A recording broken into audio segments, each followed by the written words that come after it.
இன்னொரு எக்ஸாம்பிள் பாருங்க. இவர் வந்துட்டு காங்கிரஸ்ல மாநில அளவுல மாணவர் அமைப்புல இருக்காரு.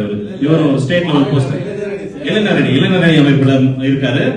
இவரும் ஒரு அரசியல் எக்ஸாம்பிள் தான். பட் இருந்தா கூட எங்க அமைப்புல முன்னேற்றத்தில் வரும்போது இவரும் சராசரி 24 மணி தெரிஞ்ச செட்டியார்ல ஒருவர் தான். நாங்க அரசியல் ரீதியாக யாரையும் நோக்கிறதே கிடையாது. எல்லாரும் சமம். அவங்களோட விருப்பம் அரசியல் என்பது இதுக்குள்ள வராது.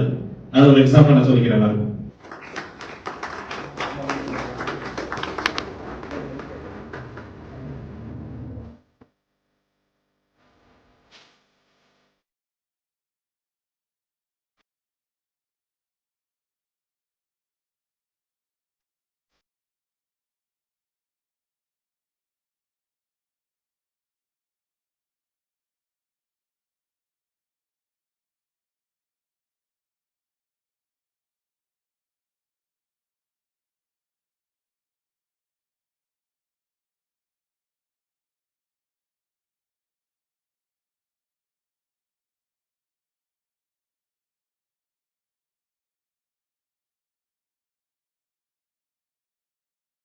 யார் வெளியிறது நாங்க யோசிக்கும் போது ஒரே வார்த்தை சொன்னாங்க, நம்ம சந்தேகமே இல்லப்பா, நம்ம மாவட்டத்துல இதுக்காகவே ஒருத்தர் நமக்காக எப்பவுமே இப்ப இல்ல, நம்ம சின்ன பசங்க இருக்கிறதுக்கு முன்னாடி நம்ம சமுதாயத்தை பார்க்கிற RS பழனிவேல் அவர்கள் வந்து அகில இந்திய 24 மணி திறந்து செட்டிய மத சங்கத்தோட செயலாளராக இருக்காரு.